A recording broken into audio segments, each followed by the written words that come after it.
Rasa tak terbalas episode 52. Ayah Rangga menarik napas dalam-dalam sebelum berbicara. Adikmu sedang dirawat di rumah sakit ini, dan operasinya dijadwalkan besok. Aku hanya ingin tahu, apakah operasinya memiliki risiko yang fatal atau... Alisa memotong perkataannya dengan nada tenang namun tegas. Tidak, operasi ini tidak fatal. Ini prosedur standar. Kami hanya akan mengangkat tuba falopi yang rusak, sementara tuba lainnya tetap utuh. Dia tidak akan mengalami masalah di masa depan jika ingin hamil. Ayah Rangga mengangguk pelan, meski raut wajahnya masih dipenuhi kekhawatiran. Saya dengar Anda salah satu dokter kandungan terbaik di Solo. Jadi saya berharap operasinya berjalan lancar, katanya dengan nada yang terdengar hampir seperti pujian. Alisa menatapnya dingin. Anda tidak perlu mengingatkan saya soal itu, Tuan Rangga. Sebagai dokter, saya tahu apa yang harus saya lakukan. Dan kamu tidak perlu khawatir, perbedaan pribadi antara kita tidak akan memengaruhi pekerjaan saya. Saya akan melakukan operasi ini dengan profesional. Sejenak, Ayah Rangga terdiam. Ia menarik napas panjang, ekspresinya campuran antara rasa bangga dan penyesalan. Tak bisa ia sangkal, Alisa adalah sosok yang luar biasa, seorang dokter sukses yang dihormati banyak orang. Sementara itu, Alisa tetap fokus dengan pekerjaannya, tak ingin terpengaruh oleh kehadiran pria yang sudah lama ia anggap asing itu. Bagi Alisa, tugasnya adalah menyelamatkan nyawa, tak peduli siapa pasiennya atau siapa yang membawanya. Ayah Rangga berdiri perlahan, tatapannya syarat dengan rasa bersalah yang telah lama ia pendam. Aku tahu, kamu mungkin tidak lagi menganggapku sebagai ayahmu. Tapi, sebagai seorang pria tua yang pernah menyakitimu, aku tetap ingin mengatakan ini, aku bangga padamu, ucapnya dengan suara yang nyaris bergetar. Alisa, dengan ekspresi tenang namun tajam, menatapnya dan menjawab, terima kasih banyak, Tuan Rangga. Namun, orang-orang yang benar-benar aku anggap sebagai keluargaku, mendiang ibuku, kakekku, dan pamanku, merekalah yang sebenarnya bangga padaku. Ayah Rangga tersenyum getir, menyadari betapa dalam luka yang telah ia torehkan di hati putrinya. Tanpa sepatah kata lagi, ia melangkah keluar dari ruang kerja Alisa, pikirannya dihantui penyesalan. Ia tahu, setelah semua kesalahan yang telah ia lakukan di masa lalu, ia tak pantas lagi menjadi bagian dari keluarga Alisa. Sore hari, di tempat perbelanjaan, Jenny dengan ceria mengemudikan mobilnya setelah menjemput Yasmin dan Alisa. Jadi, apa yang akan kita beli hari ini? Tanya Alisa, memecah keheningan. Yasmin tersenyum penuh arti dan berkata, kita akan pergi ke pulau, kan? Kupikir kita harus membeli bikini. Alisa mengerutkan kening. Kamu yakin itu perlu? Tanyanya. Bagaimana tidak? Yasmin balas dengan tawa kecil.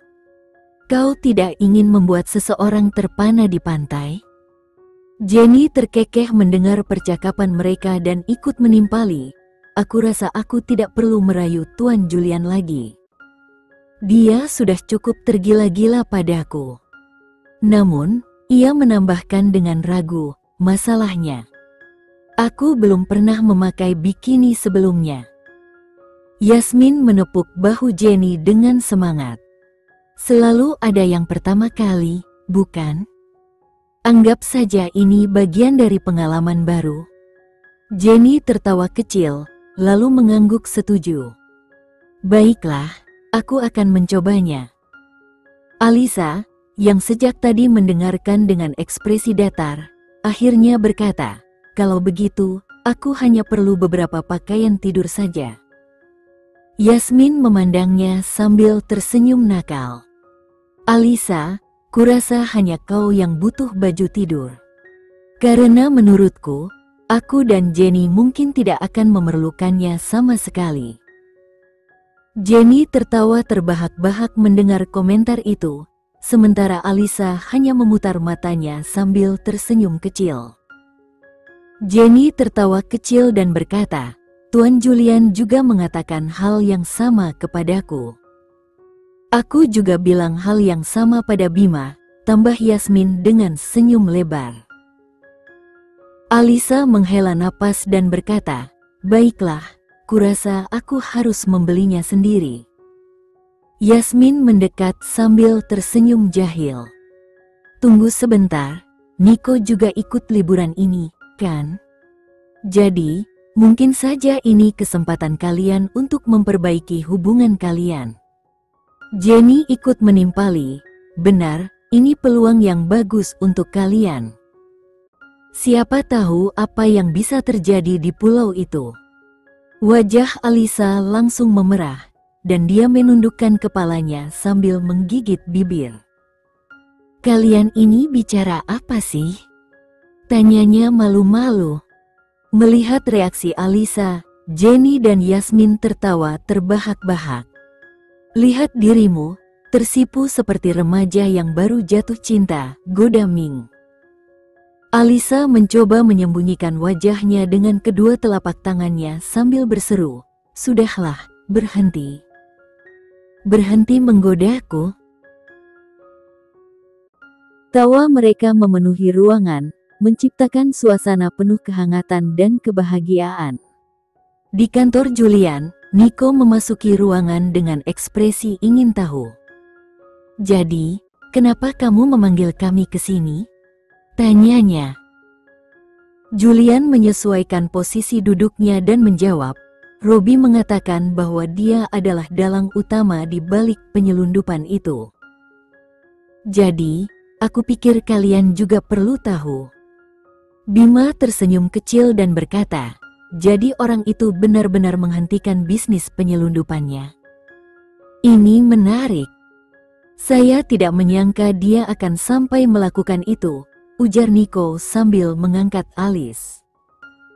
Tak lama kemudian, pintu ruangan terbuka, dan William masuk dengan langkah tegas.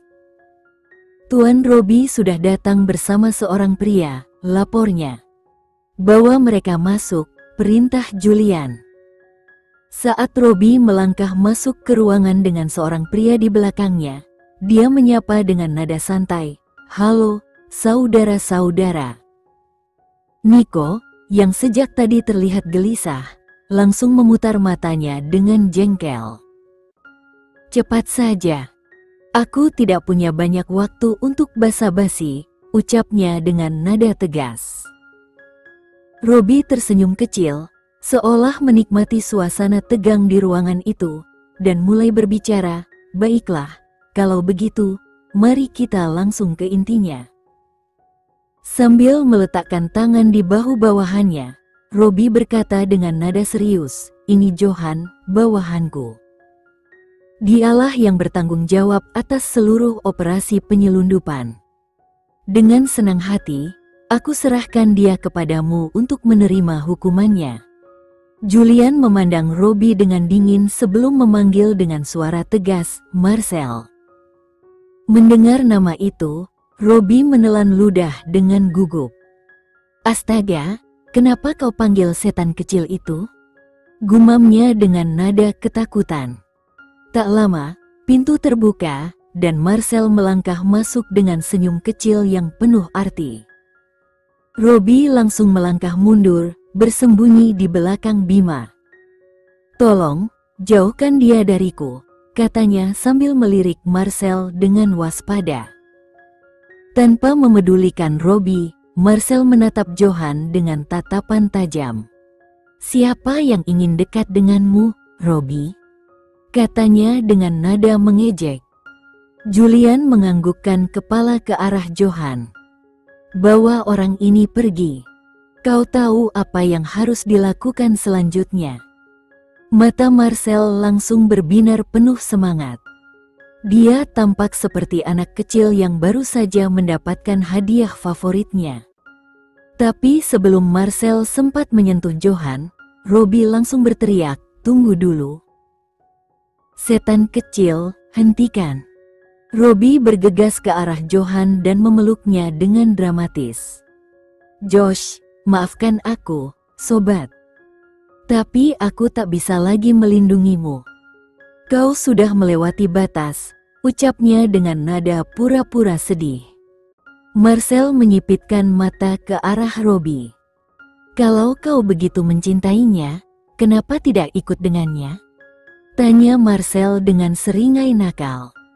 Robbie langsung melepaskan pelukannya dan mengangkat tangannya ke udara. Tidak, aku baik-baik saja. Terima kasih atas tawarannya." Dengan senyum puas, Marcel menyeret Johan keluar ruangan, meninggalkan Robbie yang masih mencoba mengatur napasnya. Di belakangnya, Julian, Bima, dan Nico saling bertukar pandang sebelum tertawa kecil. Bahkan dalam situasi serius, Robbie berhasil menciptakan momen yang menggelikan. Setelah Marcel pergi, Robbie menghela napas panjang, lalu berkata, "Kau benar-benar tidak bisa mempercayai siapapun di dunia ini, apalagi dalam urusan seperti ini." Bima mengangguk setuju. "Ya, ini dunia yang penuh dengan jebakan. Kau harus selalu waspada." Nico menepuk-nepuk sofa di sampingnya sambil berkata, "Kemarilah, duduk di sini. Kita bicarakan sesuatu." Robbie mengangguk dan mengambil tempat di sofa. "Saya ingin meminta bantuanmu," ujar Julian dengan nada serius. Robbie tersenyum kecil, mencoba meredakan ketegangan. "Raja dunia bawah meminta bantuan dariku? Bagaimana mungkin aku bisa menolak?" Julian tersenyum tipis sebelum melanjutkan, "Kami akan pergi berlibur selama seminggu atau lebih. Sementara kami tidak ada, aku ingin kau memastikan Argo diawasi dengan ketat. Jangan biarkan dia bergerak bebas." Robbie mengangguk paham. "Tentu. Aku akan mengawasinya dengan seksama. Jika dia membuat gerakan mencurigakan, aku akan segera memberitahu kalian. Kalau begitu, aku percayakan Argo padamu. Dia harus tetap dalam pengawasan selama kami tidak ada," tambah Julian. Setelah beberapa saat berbicara untuk menyusun detail pengawasan, Robbie bangkit dari tempat duduknya dan bersiap untuk pergi. "Jangan khawatir. Aku akan mengurus semuanya," katanya sebelum meninggalkan ruangan. Ketika Robbie telah pergi, Nico menatap Julian dan Bima dengan penasaran. "Jadi, apa rencana kita sekarang?" tanyanya. Bima menepukkan kedua tangannya dengan semangat. "Mari kita bicara sesuatu yang lebih santai. Topik yang menyenangkan," katanya. "Seperti apa?" tanya Nico, mengerutkan alis.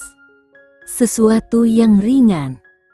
Mungkin tentang hubungan atau perjalanan," jawab Bima dengan senyum lebar. Julian tertawa kecil. "Kalau begitu, jangan libatkan topik yang terlalu pribadi. Kita di sini untuk bersantai, bukan untuk berdebat."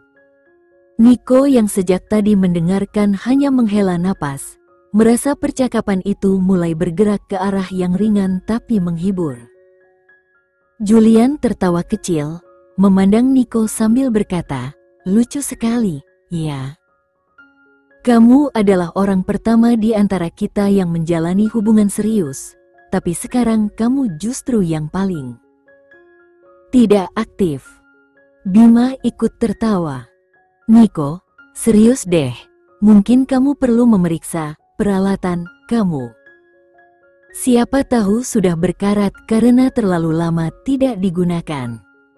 Julian menambahkan dengan nada menggoda, Kira-kira apa yang akan terjadi kalau ternyata sudah tidak berfungsi lagi? Nico mengerutkan kening, merasa terpojok. Diamlah kalian. Percayalah, semuanya baik-baik saja. Tidak ada yang perlu dikhawatirkan. Tawa Julian dan Bima semakin menjadi, membuat Nico mendesah panjang. Saat Alisa dan aku kembali bersama, aku akan membuat kalian terdiam dengan kehidupan bahagia kami, kata Nico dengan percaya diri. Bima, yang selalu penuh ide aneh, menyela, ngomong-ngomong, aku berencana memesan beberapa barang menarik dari luar negeri. Kalian mau aku tambahkan sesuatu di daftar belanjaanku? Julian menggelengkan kepala sambil tersenyum. Tidak, aku tidak butuh apa-apa. Bima menatapnya dengan penasaran. Kau pasti bercanda.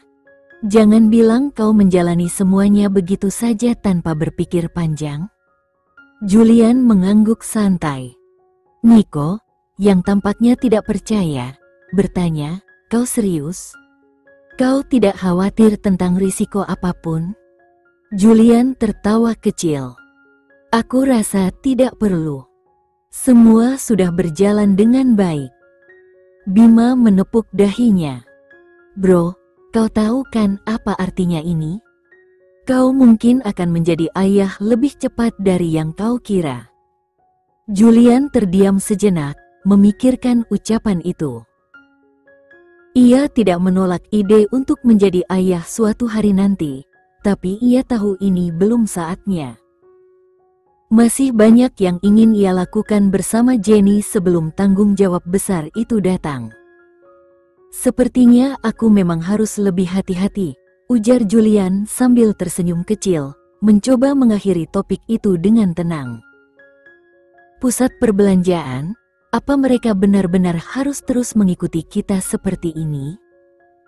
Tanya Yasmin dengan nada kesal sambil melirik para pengawal yang berjalan tak jauh di belakang mereka.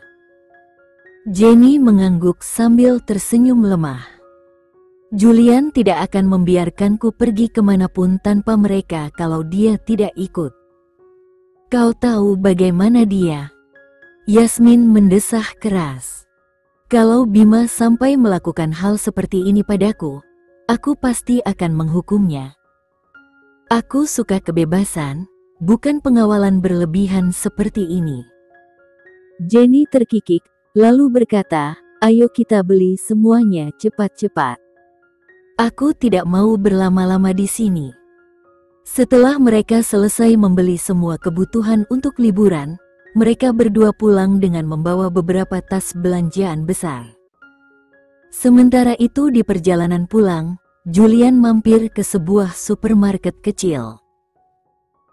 Ia berjalan santai menyusuri lorong-lorong, matanya tertuju pada rak yang berisi barang-barang tertentu.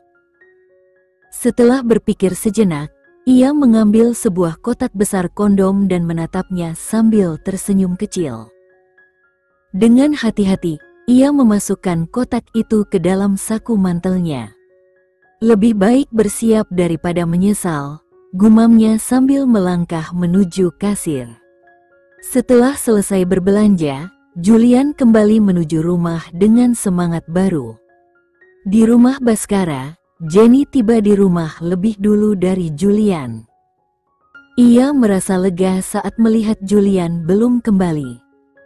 Dengan cepat, ia membawa tas-tas belanjaannya ke kamar. Menyelinap ke dalam, ia mulai menyusun bikini dan gaun-gaun baru yang telah dibelinya di lemari. Ia tersenyum sendiri, membayangkan ekspresi Julian ketika melihatnya mengenakan pakaian-pakaian itu di pulau nanti. Dia pasti terkejut, gumam Jenny sambil terkekeh pelan. Setelah memastikan semua tas tersimpan rapi dan aman, Jenny mengambil handuk dari rak dan melangkah masuk ke kamar mandi, bersiap untuk mandi. Sesaat, pikirannya membayangkan liburan mereka yang sudah semakin dekat. Sekian dulu ya video kali ini, kita lanjutkan lagi videonya di lain waktu. Oh iya, bagaimana menurut kalian? Semoga bisa sedikit menghibur kalian semua. Untuk teman-teman yang baru nonton, jangan lupa subscribe ya, hehehe. Dan kalau teman-teman ada yang ingin gabung langganan, bisa langsung gabung saja untuk dapat fitur yang menarik dan sedikit membantu Mimin. Terima kasih banyak sudah menonton, sampai jumpa lagi, bye bye bye.